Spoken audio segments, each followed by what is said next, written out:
මේක එච්චර quality එක ස්ටුඩියෝ එකේ නෙමෙයි අපි රෙකෝඩ් කරන්නේ ඒක. Right. Smart Ltd acquired a machine on 1st January 2016 at 1.6 million. Useful life of this machine is estimated to be 8 years and firm depreciate assets on a straight line basis. Fair value of this plant and machinery was estimated 1,404,000 on 31st March 2017, and the machine was revalued to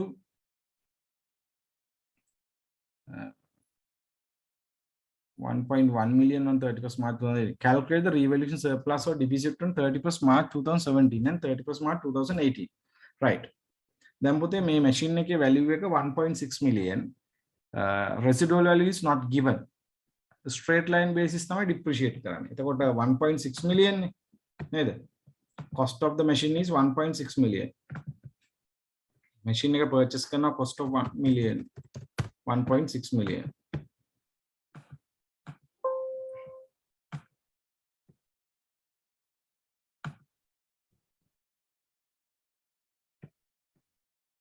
Screen එක පේනව නේද පුතා?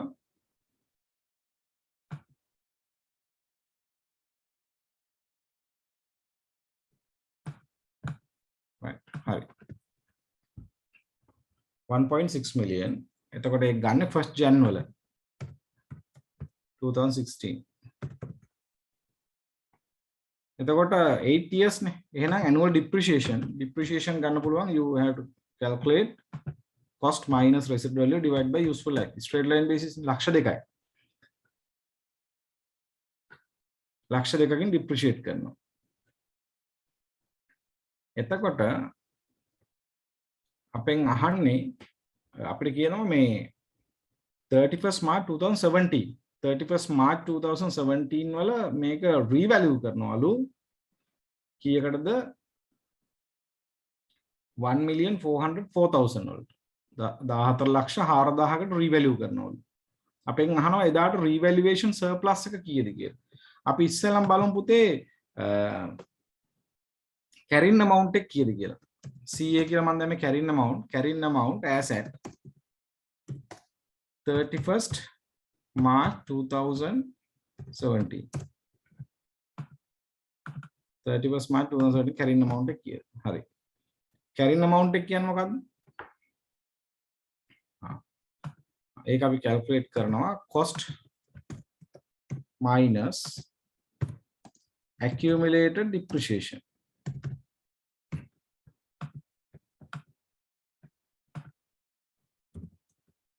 Cost වලින් අඩු කරනවා accumulated depreciation එක. Cost 1.6 million.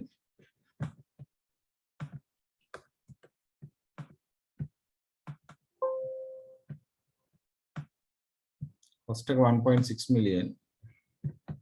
Accumulated depreciation එක කීයද?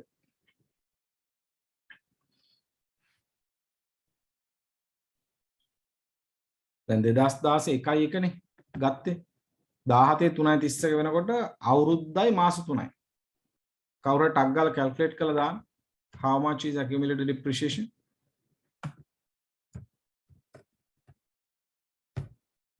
Is that 250,000? Has anyone calculated?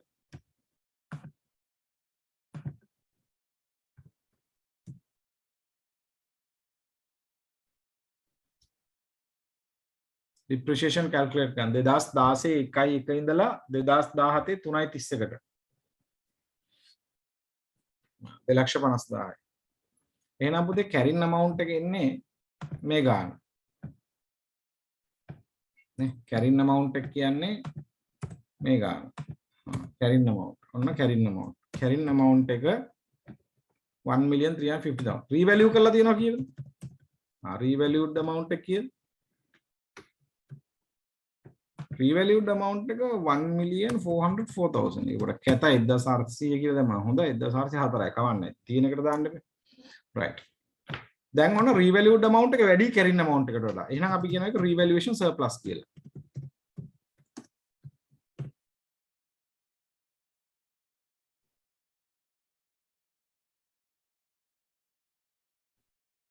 surplus. පුතේ 3 months නෙවෙයිනේ 2016 එකයි එක අරන් තියෙන්නේ. 2016 එකයි කරන් තියෙන්නේ 2017 එකයි එක නෙමෙයි 3 months නෙමෙයි කරන්නේ 1 year and 3 months බලන්න තව පාරක් නේද හරිද තේරුම් ගත්තොත් සෙව්වන්දි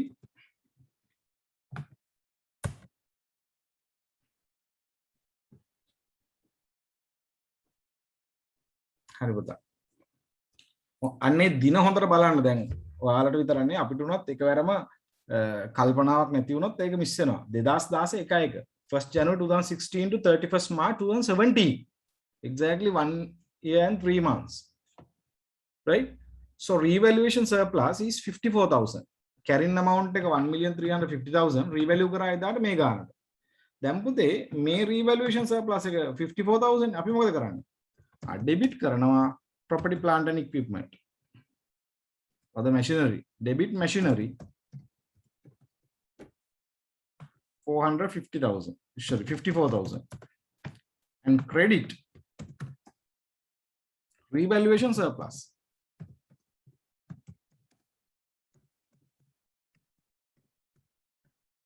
credit revaluation surplus 54,000 අන්න පුතේ මේ 54000 දැන් other comprehensive income වලට යනවා ඒ අවුරුද්දේ අන්න මෙතනට ඒ අවුරුද්දේ මෙන්න මෙතන other comprehensive income කියලා යනවා ඒ අවුරුද්දට this 54,000 because that is for the year gain no loss there's a revaluation surplus you have a carrying amount of 1,350,000 but it is revalued in excess of 54,000 as 1,404,000 so you have a revaluation surplus that is 54,000 revaluation surplus එකක් තියෙනවා 54,000 right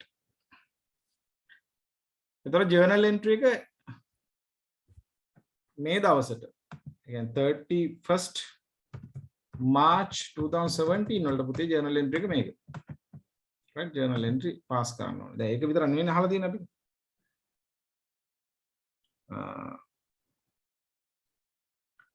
අපෙන් අහලා තියෙනවා ඊගාවට 31st March 2018 වලට හරි එහෙනම් දැන් 2018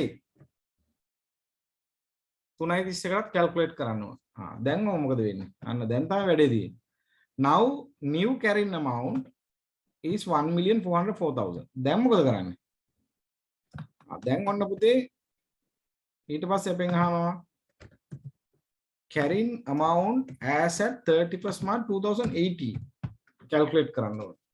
මොකද එදාටත් අය මේක මේවා කරලා දිනවනේ. 2018 3.31කට. එතකොට මොකද කරන්න ඕනේ? දැන් අපිට මෙහෙම වැඩක් කරන්න වෙනවා. අපිට දැන් අපි depreciation අයත් calculate කරන්න ඕනේ. We have to calculate depreciation again. Now depreciation per annum at the annual depreciation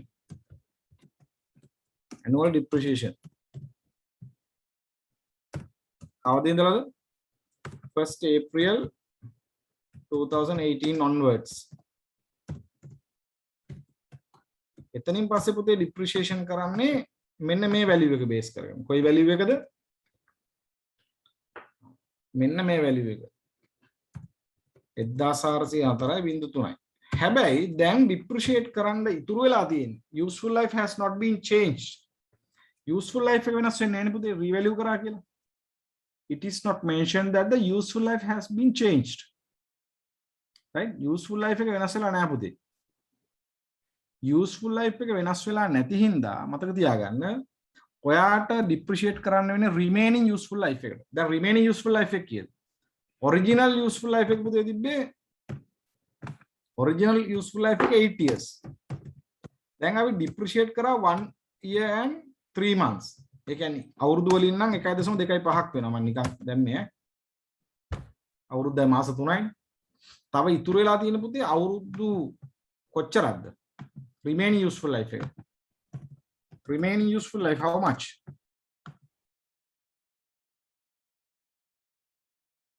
6 years and 6.75 years do you agree with me කියන පුතේ මේ remaining useful life එක 6.75 ගත්ත එක තේරෙනව නේද right එහෙනම් පුතේ දැන් annual depreciation 2018 4 ඉඳලා calculate කරන්න ඕන remaining useful life එකට. ඒ කියන්නේ මෙතනින් පස්සේ අවුරුද්දක depreciation වෙනවා පුතේ 2,08,000. 2,08,000. දැන් ඒ විදිහටත් අවුරුද්දක් depreciate කරගෙන යනවා. වැඩි යන්න හම්බෙන්නේ අවුරුද්දක් depreciate කරගෙන යනවා. ඒ කියන්නේ 2017 3.31 ඉඳලා දැන් carrying amount as at මෙන්න මේක තිබ්බේ මේ ගානනේ.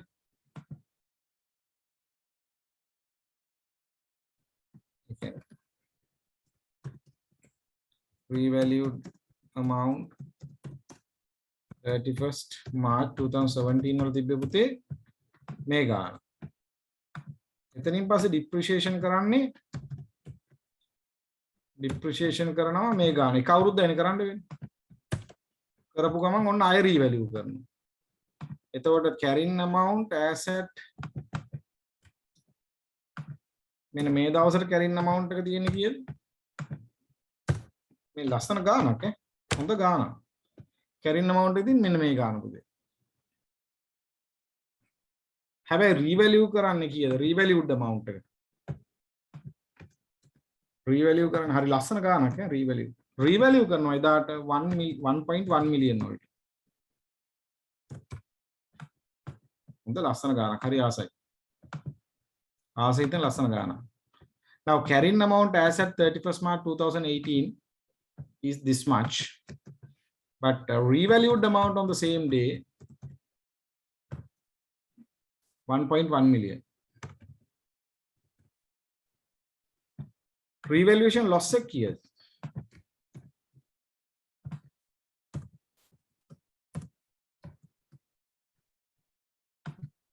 දැන් revalued එක අඩුයි පුතේ carrying amount එකට වඩා. දැන් තියෙන revaluation loss එක. How much is the revaluation loss? That is very clear that 96,000. Revaluation loss එකක් තියෙන්නේ. නේද?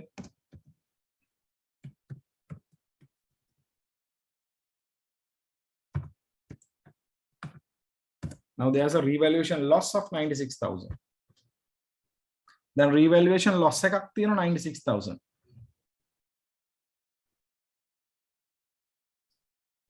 accumulated depreciation 2,50,000 ගත්තේ කොහොමද? දෙයියනේ. ඒ කොහොමද ගත්තේ? මෙතන පුතේ ගත්තේ. ඉතින් මේ දවසට ගත්තේ 2016 නේ? 2017 3.31 වෙනකොට අවුරුද්දයි මාස 3ක්. අවුරුද්දකට ලක්ෂ 2යි. අවුරුද්දකට ලක්ෂ 2යි depreciation. අවුරුද්දයි මාස 3කට එතකොට එනවා 2,50,000. එහෙම තමයි ගත්තේ එතන එක ඈ. right. දැන් මොන revaluation loss එක 96,000 එනවා පුතේ. හැමෝටම පැහැදිලිද මේ 96,000 ආපු එක ටක් ගාලා දාන්න?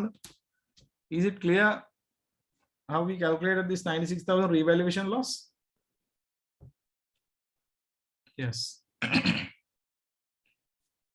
හරි. දැන් ඔන්න පුතේ දැන් මේ අර මුලින්ම revaluation surplus එකක් ආවනේ 54,000. Initial revaluation surplus was 54,000.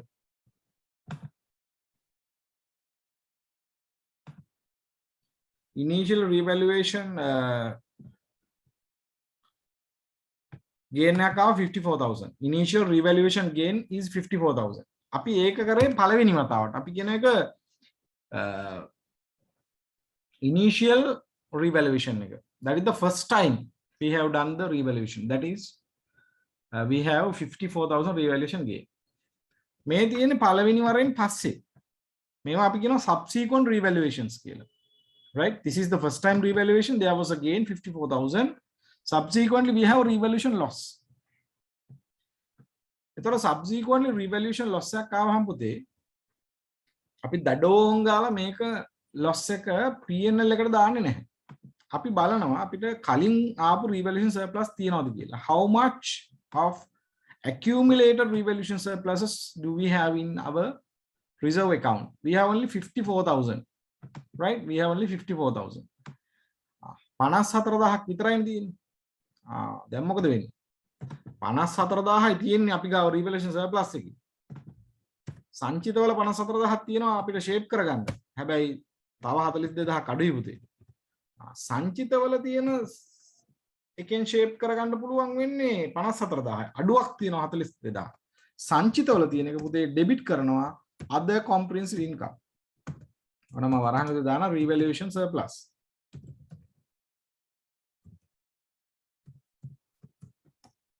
Revaluation reserve එකට ඩෙබිට් වෙනවා. So that goes through the other comprehensive income. පුතේ 54000 ඩෙබිට් කරනවා.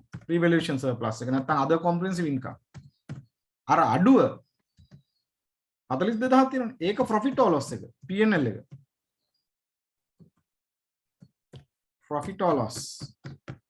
Profit or loss කියන්නේ P&L එක. කීයක්ද? 42000. දෙකේ එකතුව 96000 පුතේ machinery වලට credit කරනවා. We credit machinery. Credit machinery.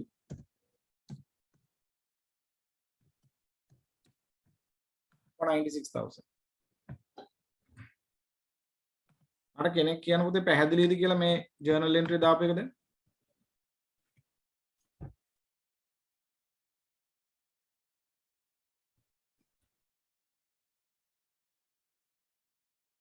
හරි. අපි ගාව revaluation surplus එක 54000යි තිබ්බේ. ඒක එතනින් ගත්තා. මදි දැන්.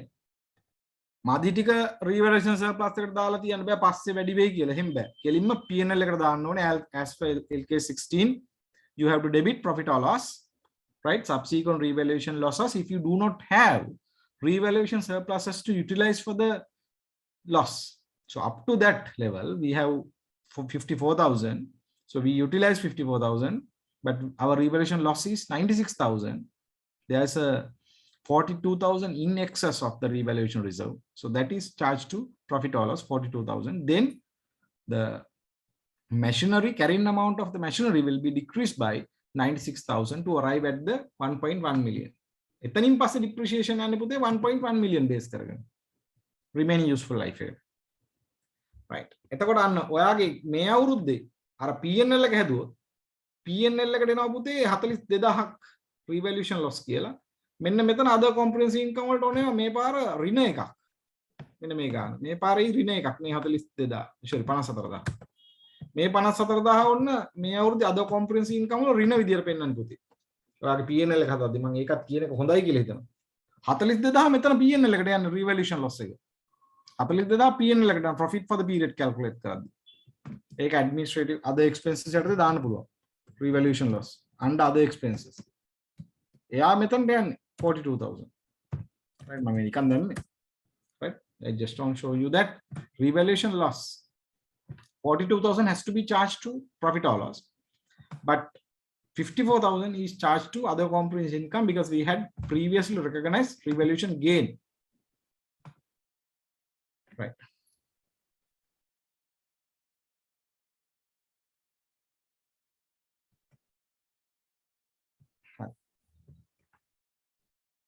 Depreciation 2,80,000 ගත්තේ කොහොමද කියලා අහනවා දෙයි නේද?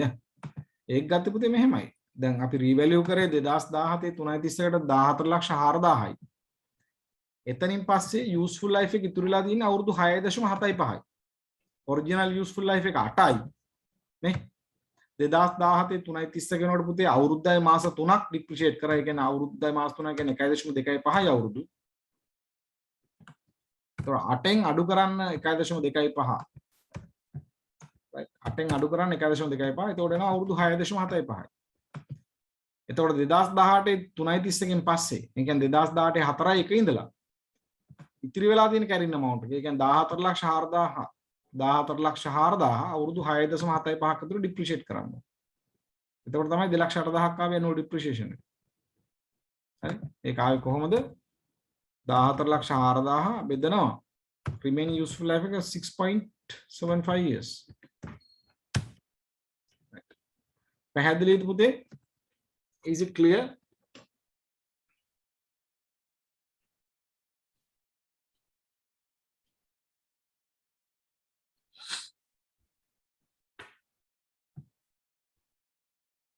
Right. අපි ඊළඟ question එකටත් යමු.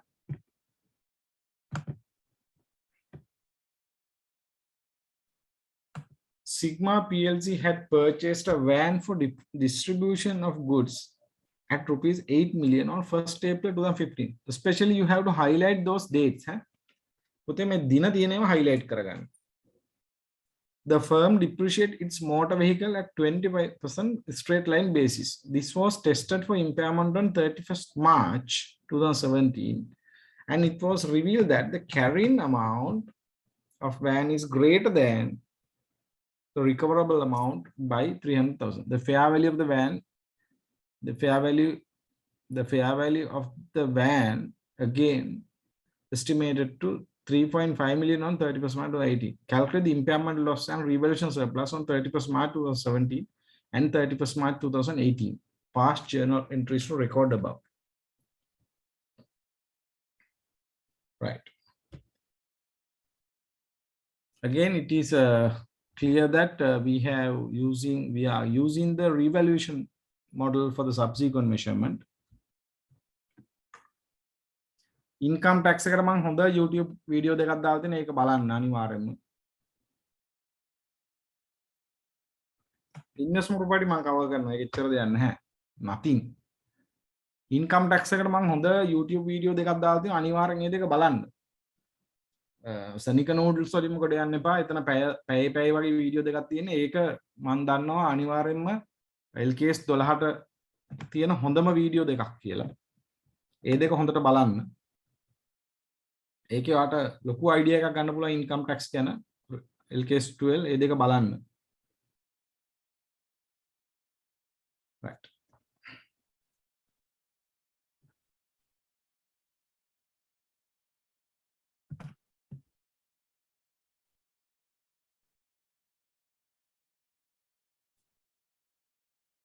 එකොළහ එක්සෑම් තියෙනවා. අපි පුළුවන් ප්‍රමාණයක් කරනවා ගැටලුවක් නැහැ. මම මේ සැටර්ඩේ සන්ඩේත් කරනවා. අද හවසත් මම ඒකයි දැම්ම 5:00ට ලෙක්චර් එකක් දැම්ම ඔයාලට මේ 5:00ට පුළුවන් උපරිමයක් කරලා දෙන්න. හරි. දැන් පුතේ බලන්න මේ ක්වෙස්චන් එක. හැමෝගම පේපර් එක ඇති. ඒ නිසා මම කෙලින්ම ස්ක්‍රීන් එකට යනවා මගේ.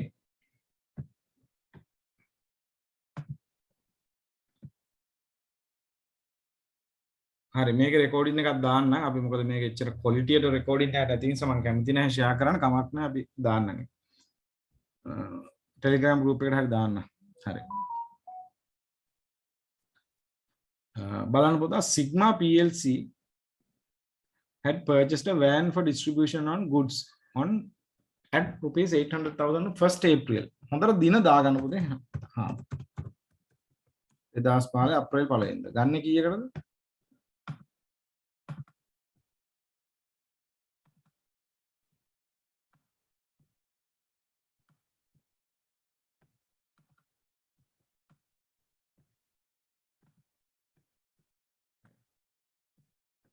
cost the cost is 8 million cost එක 8 million මේ ගන්න තමයි ගන්න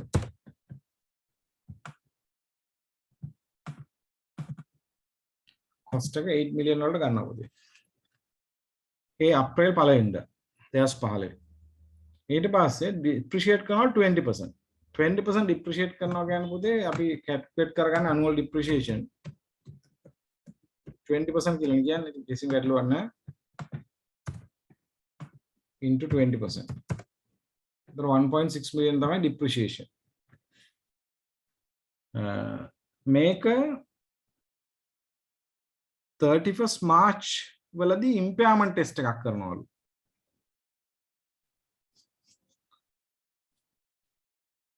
හැබැයි 31st March 2017 වල. එතකොට 2015 4යි එක 2016 3යි 31 2017 3 හරියටම අවුරුදු දෙකකට පස්සේ පුතේ. ඒ කියන්නේ 31st March 2017 exactly 2 years after the acquisition carrying amount එක කීයද carrying amount ඔන්න මම calculate කරනවා carrying amount එක කොහොමද හරිම සරලයි cost එක 8 million accumulated depreciation ටක් ගාලා බලා ගන්න accumulated ටක් ගාලා හදනවා accumulated depreciation කීයද ටක් ගාලා හැදුවා chat එකටත් දැම්මා sheet එකේ හදන්න ටක් ගාලා accumulated depreciation කීයද පුතේ? අවුරුද්දට 1.6 million. අවුරුදු දෙකක් නේ. එහෙනම් පුතේ 3.2 million depreciate වෙලා තියෙනවා. accumulated depreciation.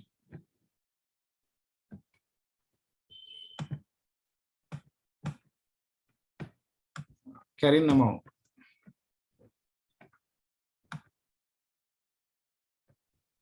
Carrying amount is 4.8 million. Carrying amount is 4.8 million.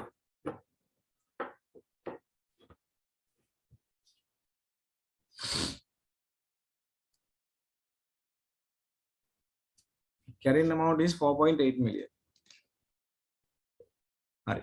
දැන් අපිට කියනවා පුතේ එදාට කරනවලු impairment test එකක්.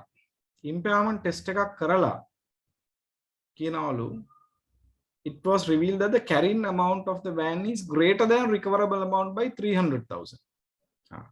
මතක තියාගන්න පුතේ impairment එක. මම කියන චූට්ටක් විනාඩි 5කින් විතර කියන්න. අපිට හම්බ වෙනවා LKS 36 impairment of assets. LKS 36 කියන ස්ටෑන්ඩඩ් එක හම්බ වෙනවා impairment of asset. මේක හරිම simple standard එකක්. හරිම simple standard එකක් LKS 36. මේක මෙහෙම එකක් හම්බ වෙනවා අපිට. මේක කියනවා අපිට impairment test එකක් කරන්න ඕනේ. ඒකෙදි කරන්නේ carrying amount එකයි carrying amount CA කියලා තමයි carrying amount එක. recoverable amount එකයි බලන්නලු. carrying amount එක recoverable amount එක. carrying amount එක කියන්නේ අපි දන්නවා අපේ පොත්වල පෙන්වන ගාන. balance sheet එකේ පෙන්වන ගාන at a particular point of time. recoverable amount එක කියන්නේ පුතේ fair value less cost to sell, cost of disposal. සරලව කියනවා fair value එක. අන්න ඒකයි value in use කියලා එකක් තියෙනවනේ. අන්න ඒ දෙකෙන් වැඩි එක. අපි හිතමු උදාහරණයක් විදිහට අපි ගත්තොත් මේ ගාන නෙවෙයි පැත්තකින් තියන්නකො. අපි හිතමු අපි ගා මැෂින් එකක් තියෙනවා. ඒක දැන් විකුණන්න පුළුවන් ලක්ෂ 5කට පුතේ. හැබැයි විකුණන කෙනාට කමිෂන් එකක් දෙන්න වෙනවා බ්‍රෝකර් කමිෂන් එකක් රුපියල් 20000ක. ඔන්න ඔලුවට ගන්න සංඛ්‍යා ටික. අපි ගාව මැෂින් එකක් තියෙනවා. ඒක දැන් මාකට් එකේ විකුණන්න පුළුවන් ලක්ෂ 5කට. හැබැයි මේ විකුණන්න සෙට් කරලා දෙන කෙනාට බ්‍රෝකර් ෆී එකක් ගෙවන්න වෙනවා 20000ක. එතකොට fair value less cost to sell කියන පුතේ 480000යි. මම හිතනවා පැහැදිලි කියලා හැමෝටම. හරිම සරලයි. මැෂින් එකක් තියෙනවා. ඒක විකුණන්න පුළුවන් ලක්ෂ 5කට. හැබැයි ඩිස්පෝසල් එකට ඩිරෙක්ට්ලි කොස්ට් එකක් තියෙනවා. මේ වැඩේ සෙට් කරලා දෙන කෙනාට 20000ක් කමිෂන් එකක් ගන්න බ්‍රෝකර් කමිෂන් එක. එතකොට fair value less cost to sell 488000යි. Simply මේකේ fair value එක 488000යි. value in use. මොකද්ද මේ value in use කියන්නේ? ඒක ටිකක් හරි බරපතල concept එකක් අතන value in use කියන්නේ. value in use කියන්නේ මේ වත්කම අපි පාවිච්චි කර අනාගතයේදී ඒ පාවිච්චි කිරීම නිසා අපිට ඉතිරි වෙන අනාගත ශුද්ධ මුදල් ප්‍රවාහයන්ගේ වර්තමානගය සහ අවසානයේ මේක විකුණලා ලැබෙන වර්තමානගය අවසානයේ විකුණනකොට අවුරුදු 5ක් පුළුවන් නම් 5ක් විකුණලා ලැබෙන වර්තමානගයයි 5කට පස්සේ විකුණද්දී ලැබෙන මුදලේ වර්තමානගයයි පාවිච්චි කිරීම නිසා ඉතිරි වෙච්ච ශුද්ධ මුදල් ප්‍රවාහයන්ගේ වර්තමානගය කතන්දර ගොඩක් දැනට අපි value in use කියන එක ඔන්නෝම concept එකෙන් ගන්න. ඒක ගානේ දෙනවනේ value in use. ඒ කියන්නේ මේ වත්කම භාවිතා කිරීම තුළින් අනාගතයේදී අපිට ඇති කරන අනාගත ශුද්ධ මුදල් ප්‍රවාහයන්ගේ වර්තමාන අගය අන්න ඒක කැල්කියුලේට් කරනවා. අපි හිතමු මේක 5යි 20යි කියලා 520000ක් කියලා එනවා value in use එක. මේ දෙකෙන් වැඩි එක තමයි පුතේ recoverable amount එක කියන්නේ. එහෙනම් මේක recoverable amount එක කියන්නේ 520000යි. අපි හිතමු එදාට මේක carrying amount එක තියෙනවා කියලා ලක්ෂ 7ක්. එදාට තියෙනවා carrying amount එක ලක්ෂ 7ක්. දැන් වෙන්නේ මරු වැඩේ. carrying amount එක ලක්ෂ 7යි පුතේ. පොත්වල පෙන්නන ලක්ෂ 7ක් කියලා. ඇත්තටම මේක recoverable amount එක 5යි 20යි. ඔන්න LKS 36 එනවා. ඇයි මේ පුතේ LKS 36 එන්නේ? දැන් revaluation කරනවා නම් හැම අවුරුද්දෙම fair value එකට automatically assets යනවා. හැම අවුරුද්දෙම හරි අදාළ කාලච්ඡේදයකට වරක් යනවා. හැබැයි දැන් අපි revalue කරන එකත් annually කරන්නේ නැති වෙන්න පුළුවන්. නේද? එතකොට මේ පොත්වල වත්කම් බොරු ගණන් වලට පෙන්වන්න පුළුවන්. සාමාන්‍ය විදිහට ඩිප්‍රීෂিয়েට් කරන් ගියහම පෙන්වන්නේ පුතේ ලක්ෂ 7යි. හැබැයි මේ වත්කම දැන් වටින්නේ 5යි 20යි. අන්න LKS 30 ඇවිල්ලා කියන ඔයාට ওই විදිහට කරන්න බෑ. ওই විදිහට කරන්න බෑ. ඔයා අඳුන ගන්න මේ වෙලාවට ඉම්පයර්මන්ට් ලොස් එකක්. මෙතන ඉම්පයර්මන්ට් ලොස් එක. එතන හානි කරන අලාභයක්. මේ හානි කරන අලාභ වෙන්න හේතු කීපයක් තියෙනවා පුතේ. හානි කරන අලාභ වෙන්න හේතු කීපයක් තියෙනවා. හැමෝටම ස්ක්‍රීන් එක පේනව නේද? අන්න හානි කරන අලාභයක් තියෙනවා 1,80,000යි. මට කියන්න බලන්න පුතේ මේ 1,80,000ක හානි කරන ලාභය ගත්ත හැටි තේරෙනවද කියලා මේ ගානේ?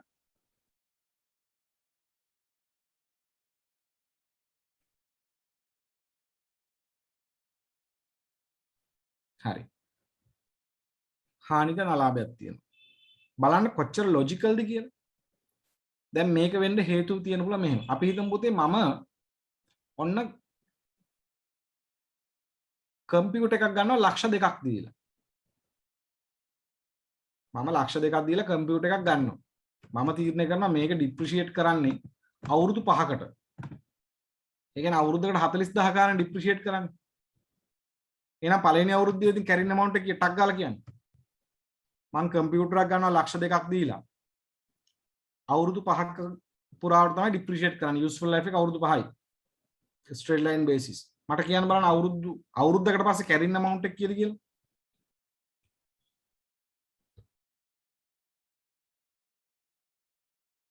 ආ 1,60,000යි. අනිත් අයත් හදන්න ඕන ඩක් ගාලා කැරින් amount එක පුතේ 1,60,000යි.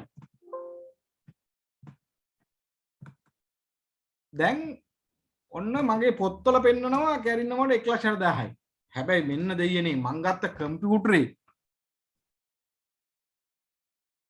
තාක්ෂණික වශයෙන් යල් පැනලා තාක්ෂණේ මාර දියුණු වෙලා දැන් මේ වගේ කම්පියුටරයක් වෙළඳ පොලේ වෙන්නේ ලක්ෂයයි. දැන් මම වෙළඳ පොලේ වෙන්නේ ලක්ෂයයි. පාවිච්චි value in use එක බැලුවත් ඊට අඩුයි. අපි එහෙනම් ඔන්න දැන් recoverable amount එක ලක්ෂයයි. දැන් මම මේක 1.60ක් කියලා පොත්වල පෙන්නනවා බොරුවට. වත්කම් වැඩිපුර පෙන්නන එක නරක වැඩක්. faithful representation එක නෙවෙයිනේ. මොකද අපි conceptual framework එකේ නේද? අපි අනිවාර්යයෙන්ම faithful representation and relevance කියන එක අනිවාර්යයෙන්ම බේර ගන්න ඕනේ. තියන්න ඕනේ ඒක. financial statement වලින් වල qualitative characteristics දෙකක් තමයි ප්‍රධානම qualitative characteristics දෙක තමයි relevance and faithful representation. දෙයියනේ මම 1.60ක් කියලා කම්පියුටරේ පෙන්නුවට මේ වගේ කම්පියුටරයක් දැන් වෙළඳ පොලේ ගන්න පුළුවන් ලක්ෂයකට. එහෙනම් මම මගේ වත්කම් වැඩිපුර පෙන්වන එක නරකයි. මට සිද්ධ වෙනවා impairment loss එකක් calculate කරන්න පුතේ 60,000.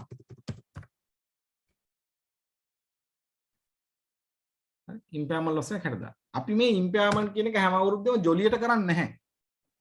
එහෙම කරන්න ගියොත් අපිට මාර ප්‍රශ්නයක් වෙනවා. මේ හැම අවුරුද්දෙම ජොලියට කරන්න ගියොත් මේ හැම asset එකම impairment කරන්න ගියොත් මේ depreciation කරන්නේ මොන මගුලටද කියලා හිතන්න පටන් ගන්නවා ඊට පස්සේ. යකෝ හැම අවුරුද්දෙම මේක කරන්න ගියොත්.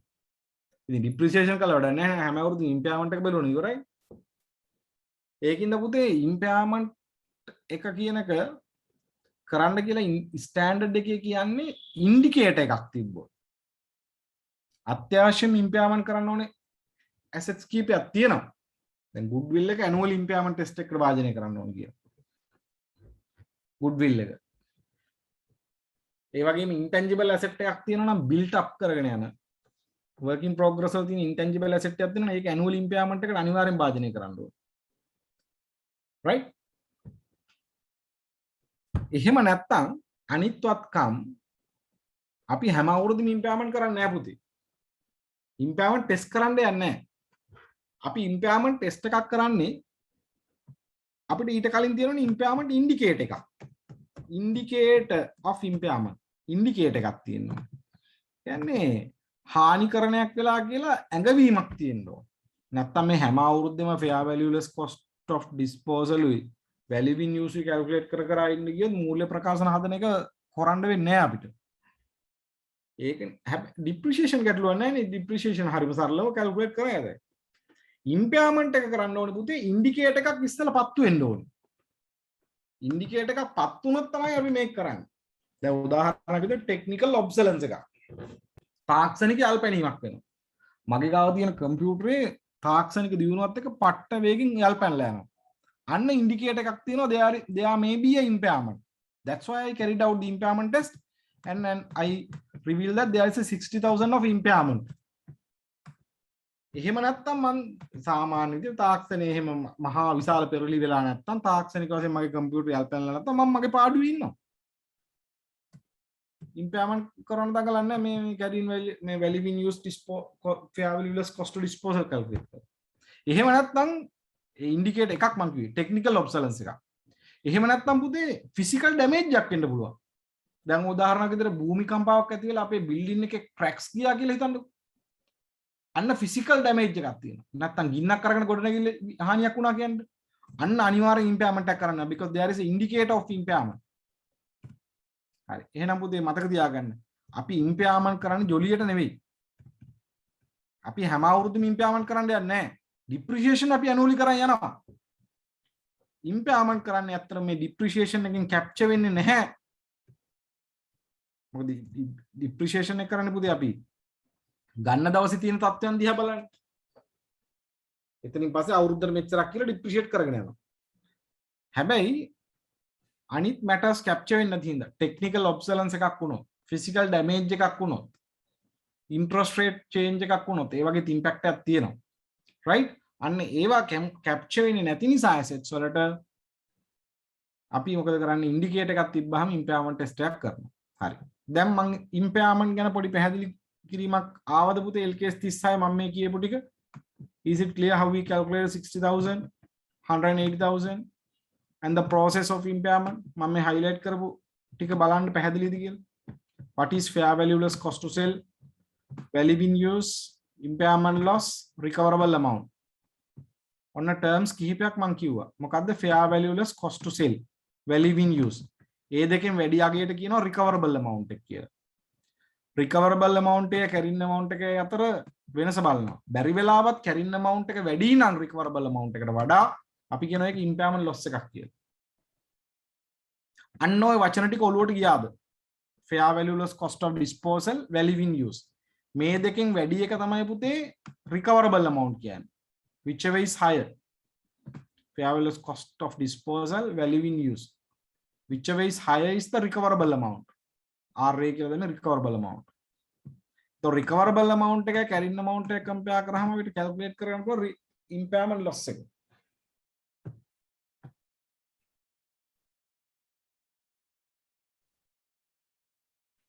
ඒ වගේම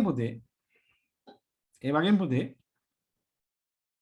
මේ තව එකක් කියන්න ඕනේ මම මේ impairment කරන්නේ හැම වෙලාවෙම ඉන්ඩිකේටර් එකක් තියනවද කියලා බලලා. ඔන්න ඔය කාරණා ටික පැහැදිලි වුණාද? අපි ගානට යන් එහෙනම් දැන්. ඔයාලට ඔය කියපු ටික පැහැදිලි. හරි. LKS 36ත් මම පොඩි බ්‍රීෆින් එකක් කළා.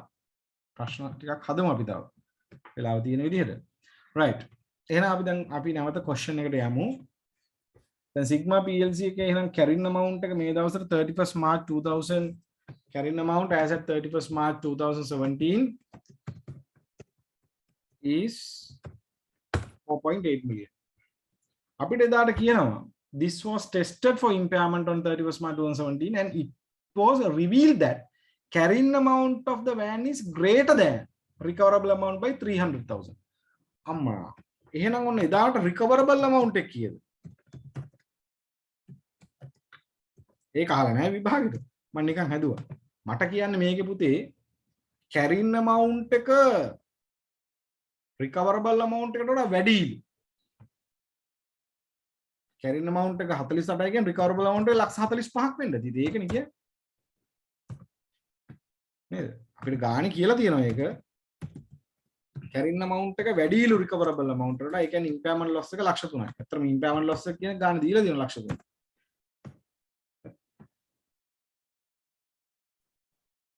එහෙනම් impairment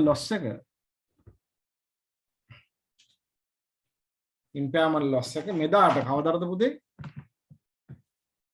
මෙදාට කවදද 31st March 2017 අන්න එදාට තියෙන impairment loss එක ලක්ෂ 3යි impairment loss එකක් වෙනවා ලක්ෂ 3ක් ඒක අපි මොකද කරන්නේ debit P&L මේක expense එකක් විදිහට P&L එකට ගන්න ඕන ලක්ෂ 3ක් credit කරනවා accumulated impairment loss එහෙම නැත්නම් vehicle වලට කෙලිම vehicle account එකට credit කරන්න පුළුවන් නැත්නම් accumulated impairment loss එකට credit කරනවා ලක්ෂ 3ක් this amount is credited to accumulated impairment loss අර accumulated depreciation වගේම impairment loss එක debit කරනවා profit or loss එක debit profit or loss right debit profit or loss credit accumulated impairment loss of vehicle PP වලට credit කරනවා ඒ ලක්ෂ 3 entry පැහැදිලිද 31st March 2017 වලට විතරයි තාම හැදුවේ අපි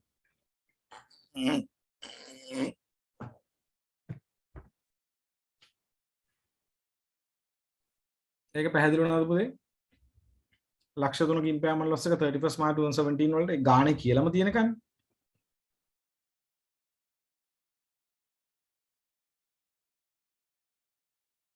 හරි ඊට පස්සේ පුතේ දැන් හරි දැන් ඊට පස්සේ 31st March 2018 වලටත් අහනවා දැන් ඔන්න හොඳට මනස නිදහස් කරගන්න දැන් පුතේ අවුරුදු දෙකක් අපි ඩිප්‍රීෂিয়েට් කරලා ඉවරයි. හරිද? අවුරුදු දෙකක් ඩිප්‍රීෂিয়েට් කරලා ඉවරයි. ඔන්න දැන් මෙතනින් පස්සේ recoverable amount මේ කවදටද? 31st March 2017 වල. දැන් අවුරුදු දෙකක් ඉවරයිනේ. එහෙනම් ඔන්න දැන් යනවා 31st March 2018 කතන්දරේ කරන්න. ඒකනේ අහන්නේ. දැන් ඔන්න මම බලනවා ඉස්සෙල්ලාම annual depreciation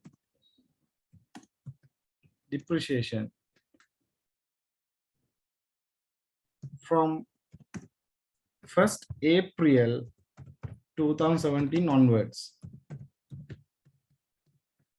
දැන් පුතේ 2017 4.1 ඉඳලා depreciate කරන්න පුළුවන් වෙන්නේ ලක්ෂ 45.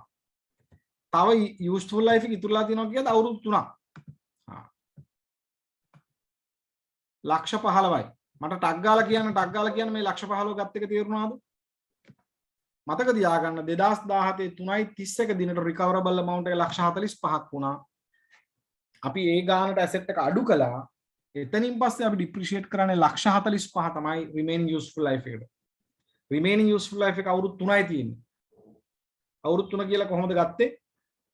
ඒ පුතේ 20% depreciate කරේ 20% depreciate කරනවා කියන්නේ straight line basis එකට useful life එක අවුරුදු 5යි නේද 120 ගානේ depreciate කරලා අවුරුදු 5ක් නේ useful life එක දෙකක් depreciate කරාට පස්සේ තමයි recoverable amount එක 145ක් වුනේ එතකොට තව remaining useful life එක අවුරුදු 3යි එතකොට annual depreciation මෙදා ඉඳලා අප්‍රේල් 1 වෙනිදා ඉඳලා 2017 depreciate කරන්නේ ලක්ෂ 15 ගාන ලක්ෂ 15 ගත්තේ කොහොමද recoverable amount එක ලක්ෂ 45යි ඒක බෙදුවා remaining useful life එක 3 years එතකොට 1.5 million ඒක පැහැදිලි වුණාද පුතේ ටක් ගාලා කියන්න ලක්ෂ 15ක් ගත්ත එක තේරුණාද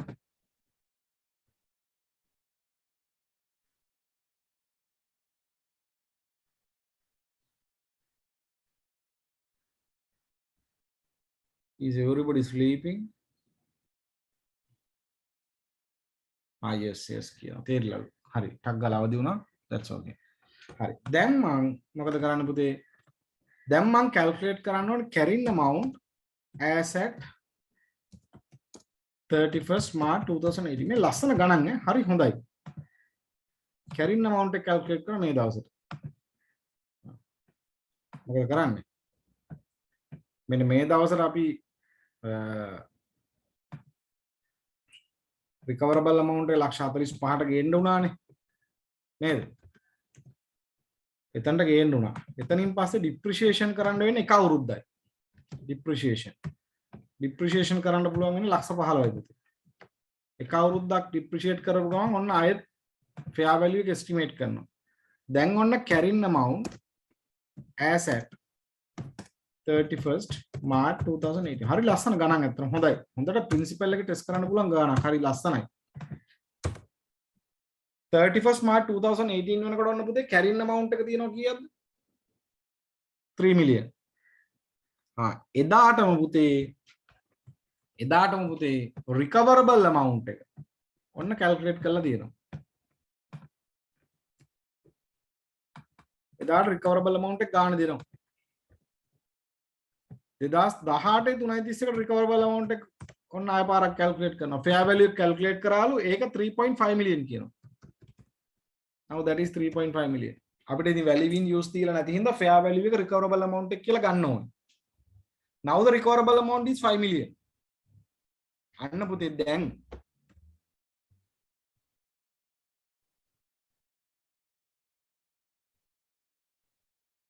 මොකද වෙන්නේ? ලක්ෂ 3ක් කලින් impairment loss තියෙනවා. දැන් ලක්ෂ 5ක fair value gain එකක් තියෙනවා. fair value gain එකක් තියෙනවා ලක්ෂ 5ක්. දැන් මොකද කරන්නේ?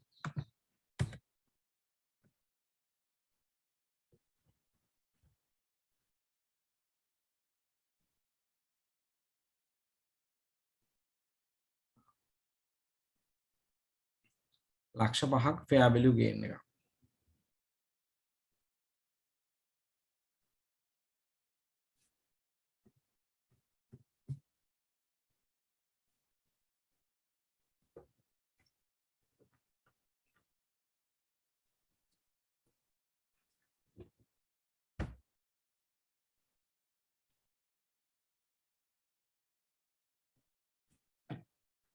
එහෙනම් මේක කොහොමද රෙකෝඩ් කරන්නේ? එකක් තමයි revaluation surplus එකට. අනිත් කොටස P&L එකට යනවා.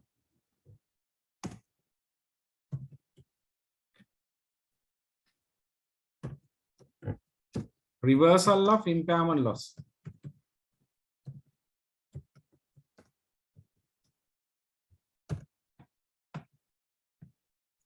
මේ ලක්ෂ 5 revaluation model එකට යන හින්දා ලක්ෂ 5 තමයි බෙදන්න වෙන්නේ.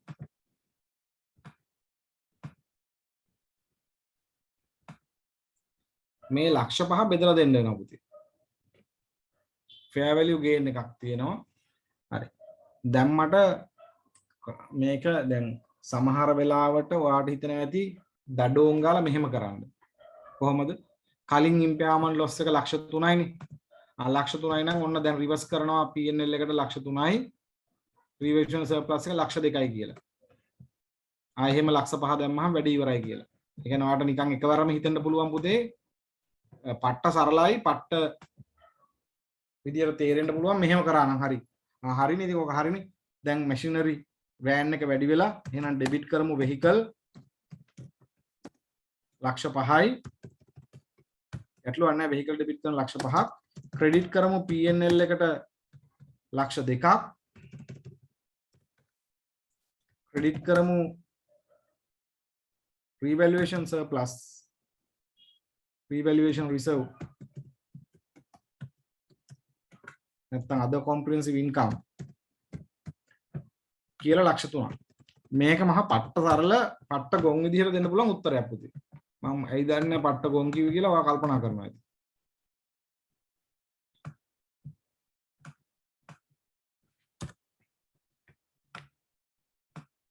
ඔන්න ඔය විදිහට හදන්න පුළුවන්. මට කියන්න බලන්න ඔය හරිම උත්තරේ නෙමෙයි මම දැම්මේ. මේ හරි උත්තරේ නෙමෙයි දෙන්නේ. මට කියන්න බලන්න මෙහෙම හැදුවොත් ඔයාලට මාර විදිහට තේරෙනව නේද?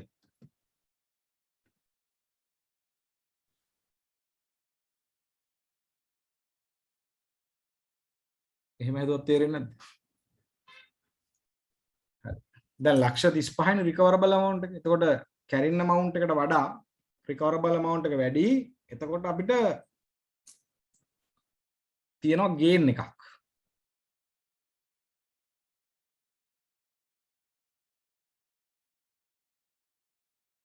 ගේන් එකක් ලක්ෂ 5ක. හැබැයි කලින් ඉම්පයර්මන්ට් ලොස් එකක් තිබිලා තියෙන පුතේ ලක්ෂ 2ක්. ඒකින්ද අපි ඒක ලොස් එක තියෙන වෙලාවේ P&L එකට දැම්මා. ඒක නිසා ඉම්පයර්මන්ට් ලොස් එක P&L දාපු හින්දා ඒක නැවත රිවර්ස් කරනවා. දැන් අපි ලක්ෂ 5ක් ආපු හින්දා අපි දැන් P&L එක ක්‍රෙඩිට් කරලා වෙහිකල් එක ඩෙබිට් කරනවා. ඊටත් වඩා තියෙනවා තව ලක්ෂ 3ක්. ඒක රීවැල්යුේෂන්.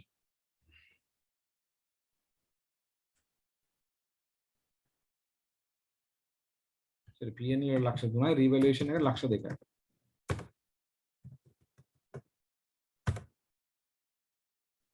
රීවැල්යුේෂන් ලක්ෂ 2යි P&L එක ලක්ෂ 3ක් දාලා. කොහොම දැම්මහම තේරෙනවද ඔයාලට ඔය කියපු එක?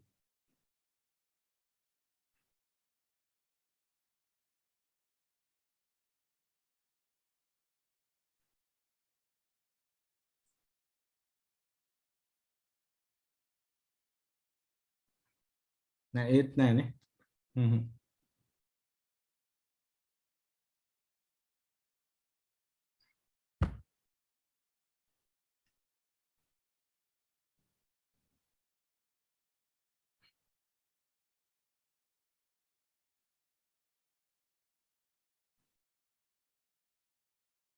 Everybody is sleeping right now.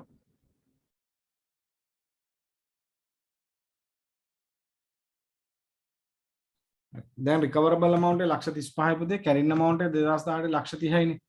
එතකොට මේ fair value එක ලක්ෂ 5ක් වැඩි කියලා තේරෙනවා. අපි යන revaluation model එකටනේ. එහෙනම් revaluation surplus එකට දාන්න ඕනේ ලක්ෂ 2ක්. P&L එකට අර කලින් අඳුනගත්ත impairment loss එකක් තිබ්බනේ පුතේ ලක්ෂ 3ක්. ඒක reverse කරතේ හැද දැන්. P&L ආයි credit කළා. දැන්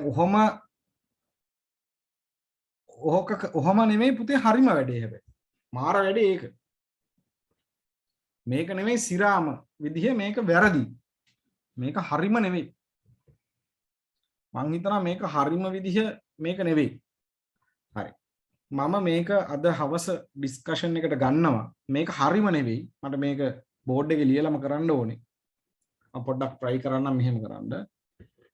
ඇත්තටම අපිට මේ ලක්ෂ 3ම රිවර්ස් කරන්න බෑ. impairment loss එක විදියට. reversal of impairment loss කියන්නේ මේ ලක්ෂ 3ම රිවර්ස් කරන්න බෑ. රිවර්ස් කරන්න බැරි වෙන්න හේතුව පුතේ මේක වැරදි. මේ විදිහටම රිවර්ස් කරන්න බෑ. අපි කරන්න වෙනවා බැරි වෙලාවත් අපි ඉම්පයර්මන්ට් කරේ නැත්තම් කැරින් amount එක කීයද කියලා බලනවා. ඉම්පයර්මන්ට් එකක් කරේ නැත්තම් අද වෙනකොට කැරින් amount එක කීයද? ඊට වඩා කැරින් amount එක වැඩි වෙන්න බෑ.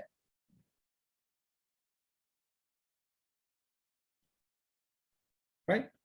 අන්න ඒ විදිහට ඒක බලන්න ඕනේ. ඔයාලට දැනට මේ කාරණේ පැහැදිලි වුණා නම් ප්‍රමාණවත් වෙනවා. මම මේක සාකච්ඡා කරන්න අද හවස 5:00ට. එහෙනම් අපි දෙවෙනි කොටස හවස 5:00ට ආරම්භ කරමු. questions කීපයක් අපි කතා කරන්න පුළුවන්. මම basically target කරනවා ඔයාලගේ consolidated question එකට support කරන්න. අපි ඒකත් එක්ක අනිත් කාරණාත් කතා කරමු. tax වරුත් session එකක් ඉතා ඉක්මනින් කරයි. මම හිතන්නේ සෙන්සුරාදා කරනවා කියලා කිව්වා. තව දෙයක් මම ඔයාලට කියන්න ඕනේ. මම consolidation වලට පුතේ වීඩියෝ 3ක් විතර දාලා තියෙනවා. මම හිතන්නේ ඒ ගානට අදාළ මම PDF එකකුත් දාන්නම්.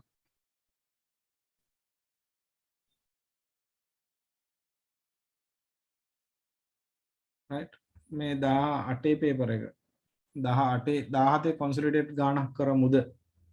right බලමු අපි අද හවස කොහොමද මම basically discuss කරන්නේ consolidation. මම මේ ගානේ මේ කොටස සාකච්ඡා කරනවා අද හවස. balance part එක මොකද මට ඒ board එක තිබ්බනම් ලේසි කතා කරන්න.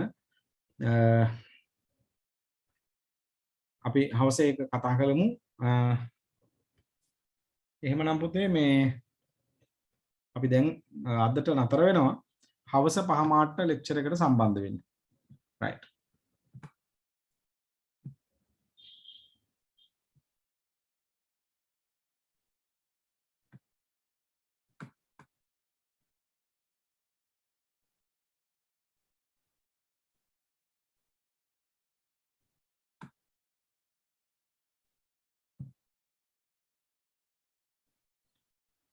right ඔයාලගේ මොනවා හරි කමෙන්ට්ස් තියෙනවා නම් මොනවා හරි ප්‍රශ්න තියෙනවා නම් කියන්න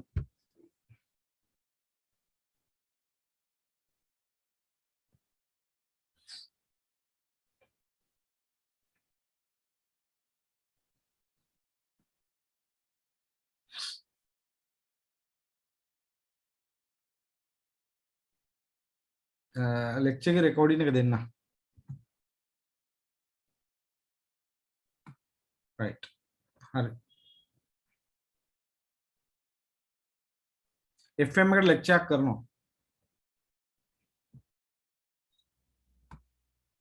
right